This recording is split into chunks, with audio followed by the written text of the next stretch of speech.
Hi, this is Christian Fitt for ABP Tech International and ABP Tech Canada. Today I would like to show you how to use the Kentix SmartXcan.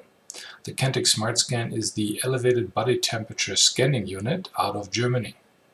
It is very easy to use, as you will see in a couple of seconds.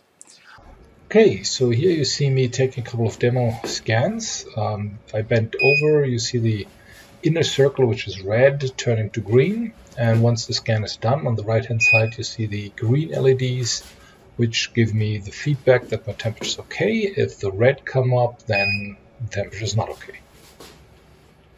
So how does it look on a monitor when you're reviewing the scan process live? You have your browser open. In the browser you see the user interface of the device. In the blue rectangle or square, you see the face appearing, so just make sure that the user looks with both eyes onto that little window above the inner circle. That's the best position to look at.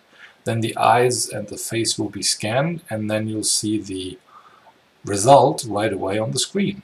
So here 35.8 Celsius. So now let's look at how it looks inside the user interface. So if I log in, it takes a little while, a couple of seconds.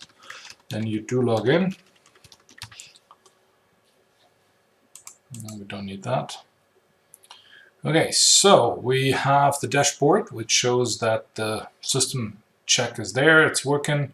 We see the temperatures, humidity, and the dew point. Now, all the scans you've already saw are now logged here in the event logbook. And that takes a while to load. And here you see basically my temperatures. Don't get surprised, I'm Canadian, so I have my settings in Celsius, not in Fahrenheit, but you can switch that easily. And what you also see is that the dynamic temperature control has been used to adjust my temperature just because it's winter time, and that's how I set it up. You can click here on the little camera icon, and that gives you the scan pictures, just still shots. That's not for identification purposes on purpose, so you cannot really identify anyone. It's just to basically review the scan.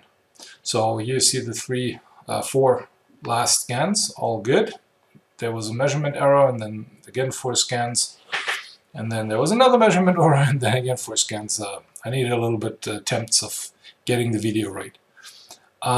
If you need to review the sensor directly, let's take that somebody is trying to scan themselves and you really don't know what's going on, then you can always go here to the live screen.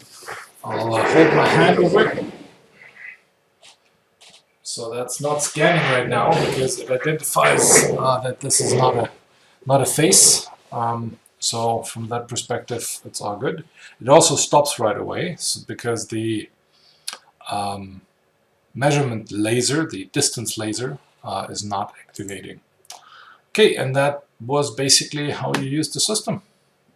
Thanks for watching, and I hope that helped. If you have questions, please feel free to call us or send us an email. Thank you so much. Have a great day.